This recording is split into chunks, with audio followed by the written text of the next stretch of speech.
지금은 아는 것이 힘이다. 시간입니다.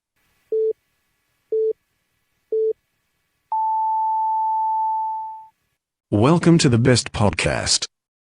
Knowledge is power.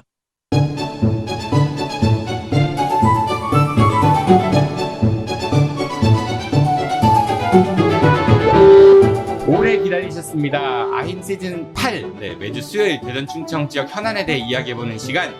대전의 높은 분들이 이 웬수 같은 방송이란 소리를 듣기 위해 제작하는 프로그램 웬스데이 대전에 오신 걸 환영합니다.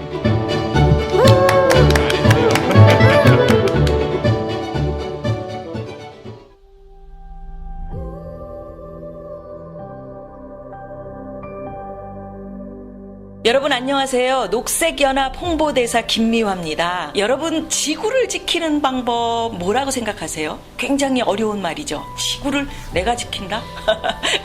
녹색연합에 여러분들 회원이 돼주시는 방법이 가장 빠른 방법이거든요. 아름다운 지구인으로의 변신 대전 충남 녹색연합 회원이 돼주십시오. 파이팅! 파이팅! 시민에서 회원으로! 시민에서 회원으로! 시민에서 회원으로! 웬스데이 대전은 매주 수요일 두 개의 팀이 격주로 각각 한 주씩 나와 각자가 가지고 온 주요 현안에 대해 이야기합니다. 오늘은 제 1팀으로 세 분 모셨습니다. 지난 시즌 7에서 바쁘다고 튕겼다가 다시 돌아오신 분 오마이뉴스 장지현 기자십니다. 어서 오십시오. 네, 잡혀온 장자입니다. 그리고 새로 합류하신 분입니다. 지난번 파일럿 방송 때 한번 나오셨다가 엮인 분 현직 중등교사 지금은 불법 단체에서 활동한다는 이유로 직위해에 당하신 이규현 선생님 나오셨습니다. 어서 오십시오. 네, 반갑습니다. 신참 이규현입니다. 네, 그리고 마지막으로 방송 욕망의 아이콘, 방송이라면은 어디든 가리지 않고 나오시는 분 대전 참여자 70년대 김상기 아름다운 참여팀장 나오셨습니다. 어서 오십시오. 예, 안녕하세요. 김상기 팀장입니다. 네, 세 분 이렇게 모이셨는데 어떻게 각자 팀원들 좀 마음에 드세요? 예. 한 명 조금 마음에 듭니다. 네, 그러면 이규현 선생님이 저희 아이맨은 실질적으로 처음 이제 참여하시는 거니까 어떻게 어떠십니까? 소개가 마음에 드셨나요? 지금 떨려가지고 사실 잘 이렇게 잘 안 불법 단체 마음에 안 들죠? 이의제기 하셔도 돼요. 네, 불법 단체는 아니고요. 법의 노조. 예, 부디 그 학교로 잘 돌아가셨으면 좋겠다라는 그런 돌아가시라고요? 간절한 마음을 좀 담아드리고 이번 주에 여러분들이 갖고 온 대전의 현안에 대해서 좀 이야기를 해보도록 하죠. 장재환 기자님이 먼저 좀 가져온 이야기를 좀 전해주시죠. 네, 저는 그 보문산 개발 논란에 대해서 좀 가져와 봤는데요. 이게 제가 이걸 가져온 이유가 지나가다가 그 중구 지역을 지나가다 보니 태평동 지역이었는데 그 플래카드가 딱 붙었어요. 그래서 보문산 개발 이번만큼은 반드시 성공해야 된다. 그다음에 대전시장이 환경단체 주장에 눌려서는 안 된다. 이런 식의 플래카드가 저도 지난주 토요일에 봤어요. 야구장 앞에서 연습막을.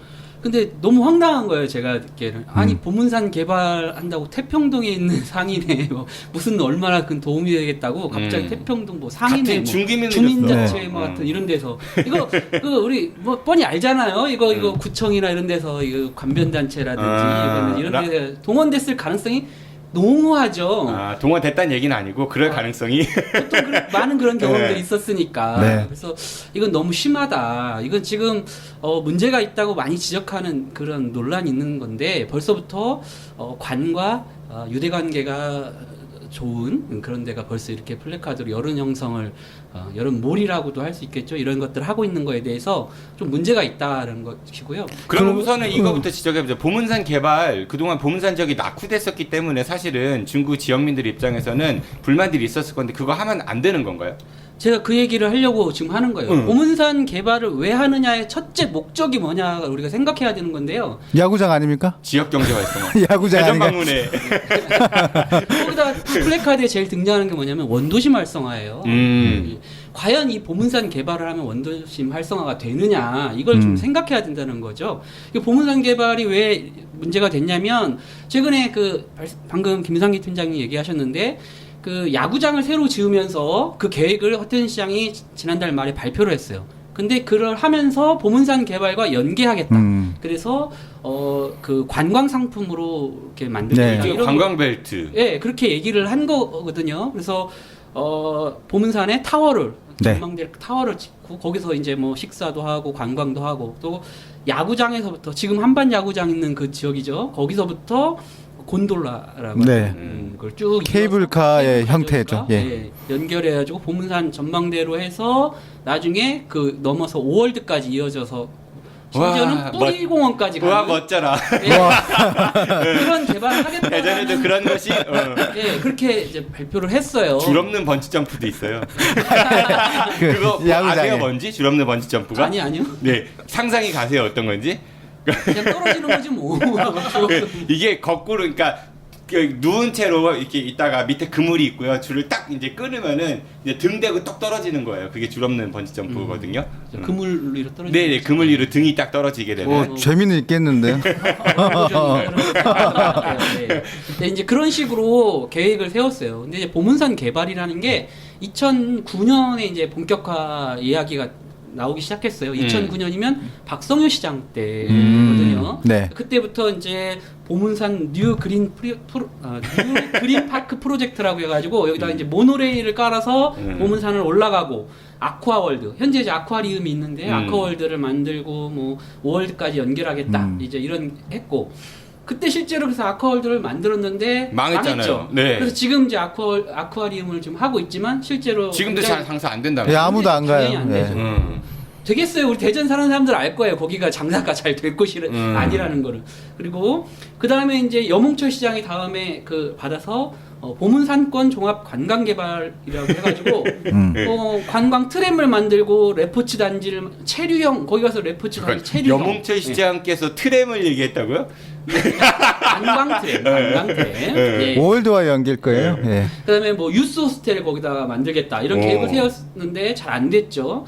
그다음에 권선택 시장이 다시 받아서 2014년에 대전권 관광 개발 계획이라는 걸 발표하면서 보문 스카이힐스, 그다음에 케이블카, 워터파크 이런 걸 만든다고 했는데 또 당연히 안 네. 됐죠. 자, 안 된 이유가 뭘까요?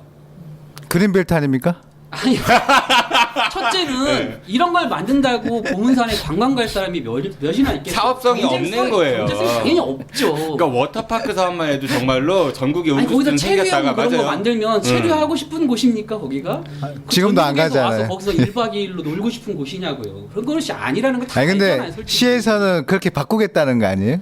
지금은 아닌데. 뭐냐고요. 그게. 아니 말씀하신 대로 전망자만 해도 서울 가면은 뭐 멋있는 야경이라도 볼 수 있고 부산 가면은 바다라도 볼 수 있죠. 대전의 야경, 보문산에서 보는 야경이 뭘 보겠냐는 거야. 거기서 체류를 해가면서 그런 것이 아니라는 걸 솔직히 까놓고 얘기해서 알잖아요. 그러니까 대전 그런데 사람이 그걸 아니면 만든다고. 올 이유가 없는 거야. 또. 1,000억씩 들여서 그걸 만든다고 사람들이 오냐는 거죠. 그런데 이번에 조금 다른 거는 야구장을 새로 만드는 걸 연결하겠다는 거예요. 야구장에서부터 케이블카로 올라가게 하겠다는 게 좀 달라진 거예요. 아, 야 끝나 빨리 집에 가야죠.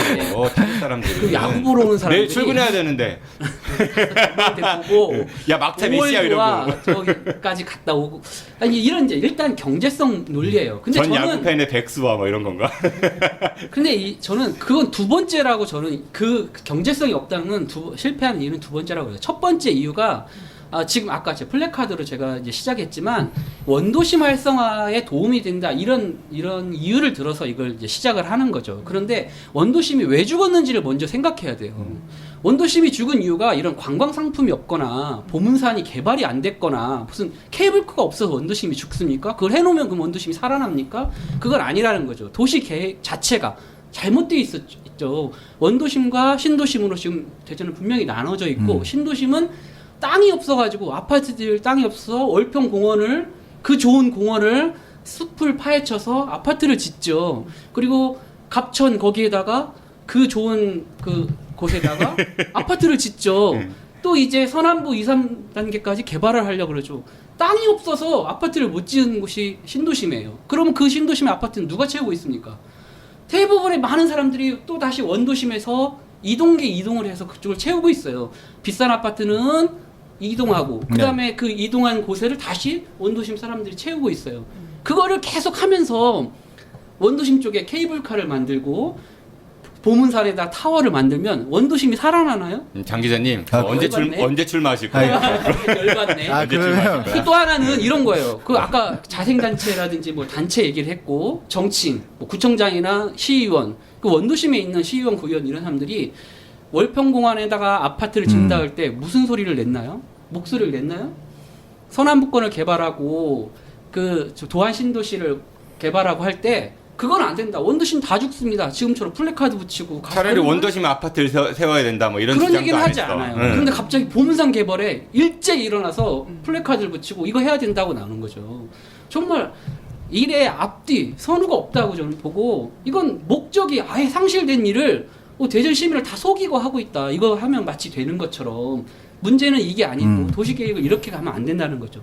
세 번째 이유에서야 이제 제가 얘기하는 게 이제 뭐 생태, 보전 이런 얘기를 하는 거예요. 보문산이 정말 좋은 산이라면 지금 트렌드는 뭐냐면 미세먼지를 줄이고 숲을 보호하고 이런 거잖아요. 그걸 허태전 시장이 너무 잘합니다. 먼지 먹는 하마 플랜도 있었어요. 그거 시장만 아는 게 아니죠. 사실 다 그렇죠. 예. 우리나라 국민들 다 알아요. 더 이상은 숲을 까부수고 아파트 짓는 우리 시대가 강산 아니다. 푸르게 그래서 인구도 줄고. 숲세권도 있잖아요. 네. 예. 지금 대전에서 또 숲세권? 숲세권. 숲이 가까운 곳이 비싼 거죠. 네. 역세권보다 오히려 점점 비싸지고 있어요. 돈 많은 사람들은 역세권 살겠습니까? 숲세권 살겠습니까? 요즘 세상에. 그거 당연한 일이에요. 근데 대전에서 지금 뭘 하고 있습니까? 센트럴파크를 만들어요. 중앙공원. 네. 그 정부청사에서부터 쭉 이어져서 그러니까 양쪽으로는 아파트 숲이죠. 아파트 숲 사이에다가 좋은 숲을 만들겠다. 숲세권 만들어 주려고. 네. 정부청사에부터 넘어와서 서구청 거기를 지나서 대전시청으로 해서 보라매 공원을 쫙 엄청난 네. 아무튼 뉴욕의 센트럴파크 같은 그런 걸 만들겠다요. 뭐 하면서 한쪽에서는 뭐냐면 숲에다가 숲을 파괴하거나 이런 걸 하고 있는 거죠. 뉴욕의 센트럴파크 이름은 갖다 붙였지만 사실 전혀 성격이 다른 것 같고요. 정 기자님 예 마무리해 주세요. 예 시간 많이 지났어요. 그러니까 벌써요? 아니, 이제 기본 깔고 있잖아. 이제 기본. 방송이 빨라졌어요. 네. 이거 뭐 안 되겠네 여기. 충분히 기회를 결론 보문산 네. 개발하지 말아야 된다. 안 된다. 이따위로는 개발하면 안 된다. 이거 뭐 하자는 거냐? 목적을 상실했다. 그럼 어떻게 해야 돼요? 방법도 틀렸다.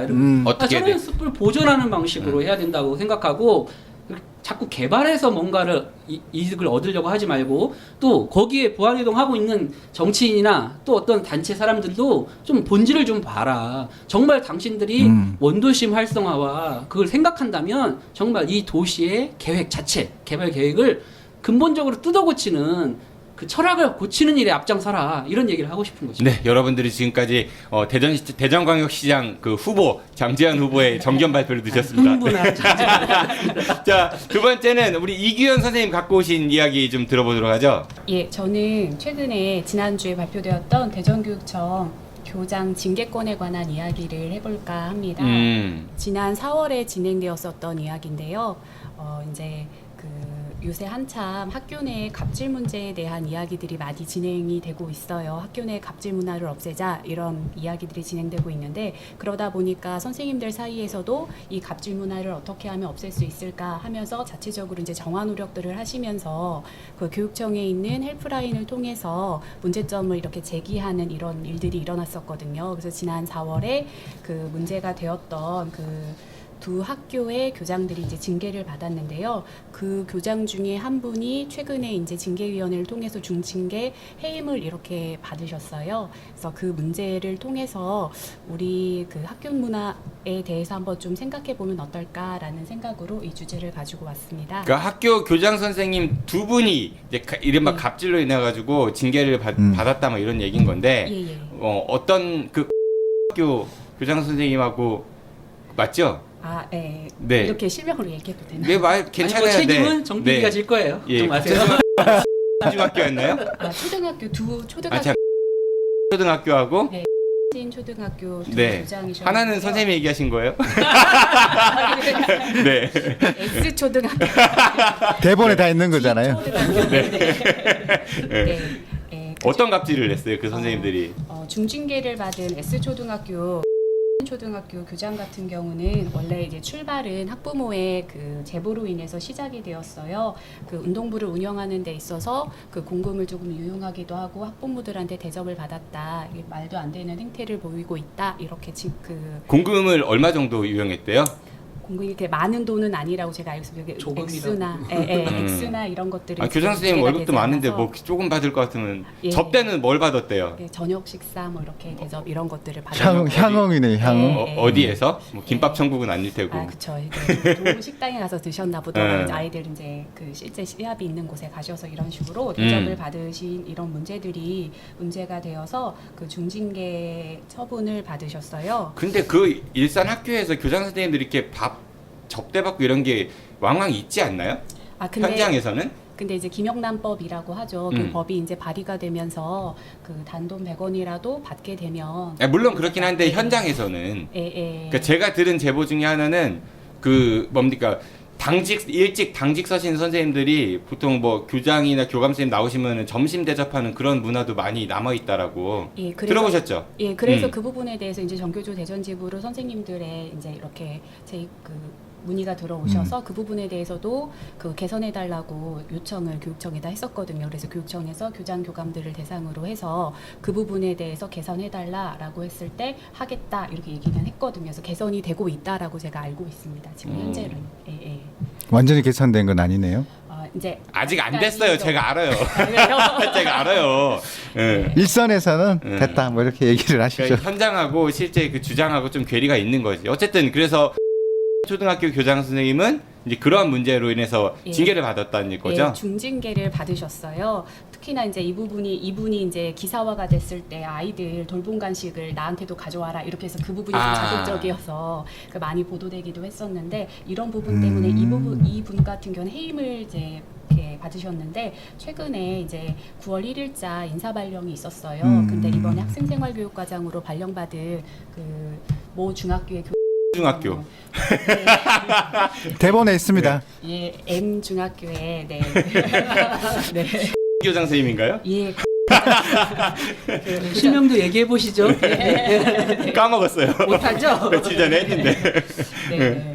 그 M 중학교의 교장 선생님께서는 그 학교 아이들 그 지킴이 선생님들, 학교 지킴이 선생님들을 부당해촉하신 부분에 의해 부당해촉하시고 그 다음에 이분들을 사적으로 이렇게 불러서 일을 시키시고 이런 부분들 때문에 그 인권위 권고도 받으시고 최근에 진행됐었던 그 학교 지킴이 선생님하고의 그 법정 다툼에서 그 위로금을 줘야 된다 이렇게 판결을 받으셨던 위자료요? 네. 위로금이 아니라 위자료인 거죠. 예. 2만 원을 줘야 된다. 네. 이렇게 이제 판결을 받으셨거든요. 그래서 근데 그런 분을 그리고 작년에 또 아이들이 이 학교가 학교 규칙이 조금 구시대적이다, 민주적이지 않다, 요즘 시대에 맞지 않다, 아이들 인권하고 좀 멀다 이렇게 해서 문제제기가 작년에 좀 크게 있었었거든요. 근데 그런 분이 이 학생생활교육과장 아이들의 학생생활을 담당하는 부서의 장으로 오는 것은 마땅하지 않다라고 해서 저희가 이제 또 보도자료를 냈거든요. 그래서 어떤 교장은 이렇게 과하게 징계를 하고 또 어떤 교장은 오히려 좋은 자리로 승진했다는 거죠? 승진의 사실은 전직의 의미기는 해요. 같은 영전. 일이긴 하지만 좋은 자리로 이동을 하는 거기 때문에 더 영향력을 미칠 수 있는 자리로 가시는 거기 때문에 문제가 될 수 있는데 이런 일들이 이루어지는 거에 대한 아니 문제가 있지 교장의 않나 자질이 생각입니다. 없어서 예. 그냥 그 과장으로 보낸 거 아니에요? 제가 이게 이거 다룰 때 자천의 의미로 예. 너무 교장의 자질이 없어가지고 다른 거 한번 해봐라 뭐 이런 건가요? 제가 이거 키워드 다룰 때 키워드를 만사 설통이라고 했거든요. 뭐 그런 부분이 없지 않겠느냐라고 이제 내부에서 이야기가 나오고 있긴 하지만 어찌되었든 이제 저희 입장에서 봤을 때는 그 아이들의 학생생활 교육의 전체적인 전반을 다루는 수장이 전혀 인권적이지도 않고 학생 인권에 대해서 그렇게 그 깊이 있게 생각하지 못하기도 하고 그다음에 같이 일하는 구성원들에 대한 그런 제대로 그 본인의 역할을 해내지 못하는 사람 그 자리에 앉히는 것은 문제가 있지 않느냐. 그런데 제가 궁금한 게 그 과장님하고 서울 교육감님하고 친해요? 지인이에요? 측근이에요? 뭐 저는 자세히는 잘은 모르지만 그렇다라는 그런 이야기를 누구한테 들었어요? 이제 김중태 지부장이 그러세요? 누구한테 들었어요? 모 선생님이라고. 아, 님한테 들었어요. 아, 네, 이기현 선생님께서 가지고 오신 이야기는 대전 지역에 갑질로 인해 가지고 징계를 받은 교장 선생님들이 계신데 어떤 분은 해임이 됐지만 어떤 분은 오히려 영전을 했다. 이렇게 좀 문제가 있는 거 아니냐 이런 지적을 주셨습니다. 네, 시간 잘 지켜줘서 감사드리고요. 네, 김상기 팀장 어떤 거 준비하셨나요? 네, 제가 준비한 내용은 이제 대전시 유성복합 터미널의 사전 분양 의혹을 가지고 왔습니다. 그래서 지난 8월 16일 날 유성구청에서 16일에 지난 8월 16일 유성구청에 국어 선생님 맞죠? 16일 날 하면 중복이잖아요. 예, 지난 8월 16일 엄청 많이 하는 것 같습니다. 예. 8월 16일 유성구청에서 그 유성복합터미널을 시행하고 있는 사용자 체인 KPIH를 고발을 했습니다. 그래서 지금 수사를 진행을 하고 있지는 않은데 곧 수사가 진행될 예정이고요. 유성구에서 시행사를 고발했다. 시행사라고 하면 안 되고요. 사업자를 고발한 겁니다. 시행사업자. 예. 그러니까 왜냐하면 그 사업자가 시행사를 이제 고르게 되었기 때문에 아직 시행사가 있지는 않은 거예요. 오케이. 그러니까 예. 대행사를, 그러니까 그 주관사를. 예, 그렇죠. 사업체 또는 사업자 이렇게 얘기하는 게 정확합니다. 고발했다. 예. 왜 고발했어요? 그러니까 지금 유성구에서 그 유성복합 터미널 관련해서 건축 승인만 한 상태인데요. 그러니까 승인만 났고 분양의 공고라든지 앞으로 그러니까 착공을 시작하지 않았음에도 불구하고 사전에 분양을 미리 했다는 의혹을 받고 있는 거죠. 그러니까 분양 공고를 안 냈는 거예요. 여기에 어떤 분양을 할 것이고 분양에 대해서 내용도 없고 착공, 그러니까 흙을 뜨지도 않았는데 미리 분양을 했다는 의혹을 받고 있는 거죠. 그러니까 흙을 뜨지도 않았는데. 예, 그러니까 법적으로는 분양 공고를 하기 전에 예, 그렇죠. 하면 그 분양을 했다는 건 어떤 약속을 하고 돈을 그럼요. 받았다는 얘기죠. 예, 돈을 받았다는. 왜냐하면 그러니까 원칙은 건축허가 다음에 분양 허가도 받고 공고를 내야 되는데 그렇죠. 그 전에 네. 미리 이제 아름아름 사전 분양을 받았다라는 한 의혹이 거예요, 아니면 그런 의혹이 있다? 돈을 받은 건 확실합니다. 왜냐하면 인정했어요. 돈을 예, 받은 거. KPIH 예. 송동훈 대표가 내부 정보망에서 내용이 흘러갔다. 그래서 돈을 받았다. 얼마나 받았대요? 인정을 했잖아요. 네, 그래서 한수를 하고 있습니다. 받았는데 그게 분양이 아니고 용돈? 아니, 이게 혹시 나중에 미분양되면 그 사람들한테 우선순위로 근데 그렇게 얘기했으면 그건 분양인 거죠. 돈을 받은 네. 건 확실한데 이제 그런 거죠. 그러니까 이게 분양이냐 아니냐를 이제 하려는 거죠. 아까 사용자라고 말씀드렸잖아요. 유성복합 터미널에 있어서 KPIH가 사용자고 뭐의 약자예요? 아니 이건 주식회사 이름이에요. 이거는 풀네임입니다. 그래서 네. 그 대리사무라고 하죠. 그러니까 이 분양에 대한 자금이라든지 분양을 할 수 있는 내용들을 대리사무 위임을 계약을 맺었습니다. 어디랑 맺었냐면 KB 부동산 신탁이랑 대리사무를 받았는데 그 KB 부동산 신탁에 그 계좌가 있는 거죠. 분양을 하게 되면 분양금을 받을 비용들. 근데 그 계좌로 돈이 입금이 됐고, 그리고 KPIH에서는 이게 문제가 있다. 한수를 하고 있는 상황입니다. 그러니까 사전에 분양했다는 거는 있을 수밖에 없는 거죠. 스스로 인정한 예. 근데 문제는 대전시라든지 대전도시공사에서 이 부분을 알고 있음에도 불구하고 전혀 감독을 하고 있지 않은 상태인 거고요. 오히려 유성구청에서 형사 고발을 한 상태인 거죠. 문제는 여기서 끝나는 게 아니에요. 지금 사전 분양 의혹이 있기 때문에 앞으로 제가 만약에 유성복합터미널 상가에 분양을 받을 수 있을지 없을지도 모르는 상황에서 다시 제대로 분양 공고를 낸다면 누가 그 분양에 신청을 하겠습니까? 지금 신뢰는 다 떨어진 거죠. 할 사람은 공정하다고 할 수 있냐는 거죠. 아니죠. 그건 알 수가 없는 거예요. 물론 그렇게 돼야 되겠지만 그러지 않을 거죠. 문제인 게 이거를 돈을 받은 이유가 그 이제 제보자들 얘기는 뭐냐면 좋은 자리, 노자를 미리 받으려고 미리 슬쩍 했다라는 거죠. 이제 그런 이야기를 들었는데 다음 사람이 누군가 분양을 받으려고 돈을 낼 때 안 되죠. 나는 노른자는 이미 다 지들끼리끼리 다 해먹고 이렇게 생각을 하게 되면 그게 과연 정상적으로 될 거냐. 그러니까 누구라도 손해 볼 수 없는 지금 상황이 된 거고요. 그 유성복합터미널 상가 분양의 지금 시세를 보면 한 평, 그러니까 3 곱하기 3 3.3 제곱미터. 예. 예. 네. 그냥 3 곱하면 안 돼요. 예. 한 평당 지금 1,000만 원대가 얘기가 되고 있거든요. 거기서 시작이라는 얘기들이 부동산 시세가 있습니다. 그렇기 때문에 싼 편이네요. 아니 그러니까 그래서 시작이라는 거죠. 그러니까 좋은 몫은 그 정도 그만큼 프리미엄이 또 붙을 거라는 거죠. 그러니까 그것들이 사전에 분양이 됐다 그러면 그건 누가 분양 신청을 할 수 있을지 모르겠다는 거고요. 여기는 사업자 선정부터 굉장히 잡음이 많았었고 그리고 좀 계속 문제가 기간도 많죠. 연기되고 집가만 200억 넘게 상승됐던 그런 사업이잖아요. 이게 계속 사실은. 실패했던 5년 동안 문제가 많았고. 계속적으로 사업자가 바뀌었던 아니, 그런 곳이죠. 만약에 고발을 했어요. 그래가지고 네. 뭔가 문제가 생기면 그럼 취소되는 거예요. 아니 그렇진 않습니다. 그런 이게 거예요? 건축법 위반이긴 한데요. 이걸 가지고 그 사업자로서 허가가 취소되거나 그렇지는 않습니다. 그러니까 형사 고발만 되는 거고 분양은 제대로 될 수 있어요. 근데 문제는 이 유성복합 터미널을 지을 수 있는 내용이 문제인 거죠. 왜냐하면 오피스텔과 상가를 지어서 유성복합 터미널을 만들겠다는 게 KPIH의 내용이거든요. 근데 분양을 안 했잖아요. 그 분양을 안 받았는데 분양 받을 대금을 가지고 이제 돈을 빌려서 이 유성복합 터미널을 짓는 거거든요. 이게 이제 파이낸셜 프로젝트 형태인 건데 이 PH 대출을 받아야 됩니다. PF요. PF요. 예. 파이낸셜 프로젝트라며. PF 대출을 받아야 되는데 이게 9월 26일까지 파이낸싱입니다. 네. 예. 그렇죠. 예. 하여튼 PF 대출을 받아야 되는데 9월 26일까지 이 대출을 받고 600억이라는 돈을 이제 대출을 받아서 제출을 해야 돼요. 비용을. 그런데 지금 이 PF 대출을 받을 수 있을지가 이제 의문이 생기는 거죠. 그리고 이 관련해서는 KPIH는 8월까지 해결할 수 있다 이렇게 장담을 하고 있는 상황인데 며칠 안 남았네요. 9월 26일이면 얼마 안 남았죠. 네. 이게 이제 지금 현재 상태로는 KB증권에 이거를 대출을 받고자 하고 있어요. 근데 이걸 못 받는다면 그럼 어떻게 돼요? 600 못 내는 거죠. 그럼 어떻게 그러면 돼요? 날아가는 겁니다. 또 자초되는 예, 거죠. 날아가는 또 겁니다. 새로 또 그러면 또 선정해야 되고. 그럴 수 있을지도 지금 의문인 거죠. 유성복합터미널은 계속 이런 식으로 반복을 해왔거든요. 사업자를 선정해 놓으면 포기하거나 어떤 법적인 문제가 네, 돼서 특혜 시비도 순위가 있었고요. 바뀌거나 그래서 재공고해서 다시 했더니 또 문제가 생기고 근데 또 한 업체마저 지금 이런 문제를 일으키고 근데 있는 이게 거죠. 걱정되는 이유가 있는 거예요. KPIH가 사업이행 보조금이라는 걸 냈어야 되는데 사업 이행 보조금. 예. 그러니까 쉽게 얘기해서 계약금인 거죠. 내가 여기 사용자가 되니까 쉽게 얘기하지 어렵게 얘기했어.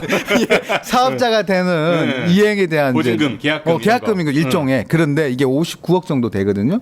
이거를 이행일 다음 날 내게 됩니다. 아. 그럼에도 불구하고 대전도시공사는 인정을 해준 부분이거든요. 원래는 그 전에 납부해야 이게 그렇죠. 하루 진행되는 늦었어요. 건데. 아. 이행 그 에이, 보조금에 우리나라 내는. 정이 넘치는. 아니 그렇지 않은 거예요. 그렇기 때문에 이번 PF 대출도 어려울지 않은가 이런 이제 의문들과 우려가 있는 거죠.